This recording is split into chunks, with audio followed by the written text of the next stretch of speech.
हाँ तो गाइस, कैसे हैं आप लोग? ठीक हो ना? तो आज की इस वाली वीडियो में हम बात करने वाले हैं इंस्टाग्राम रील्स के बारे में। आज की इस वाली वीडियो में हम इनको डिलीट करने वाले, मतलब कि जो इंस्टाग्राम रील्स होती हैं इसकी वीडियोस को सेव करने वाले हैं कि आप किस तरह से इंस्टाग्राम की वीडियोस को सेव कर सकते हो, रील्स को सेव कर सकते हो।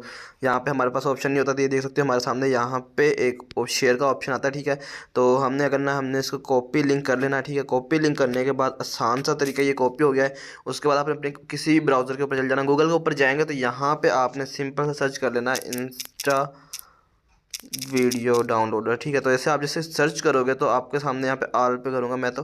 ठीक है, तो जैसे ही हम यहाँ पे सर्च करोगे तो यहाँ पे वीडियो डाउनलोडर फॉर इंस्टा आ जाएगा। तो आपने सिंपल सा तरीका, यहाँ पे जो लिंक कॉपी किया उसको पेस्ट कर देना है और डाउनलोड के ऑप्शन पे क्लिक कर देना है। जैसे ही क्लिक करेंगे तो आपके सामने वो वाली वीडियो आ जाएगी और आप उसको ईजिली यहाँ से डाउनलोड कर सकते हैं, सिर्फ 2 क्लिक के अंदर अंदर। तो ये देख सकते हो यहाँ पे ये वाली वीडियो आ गई, तो मैं इसको डाउनलोड पे क्लिक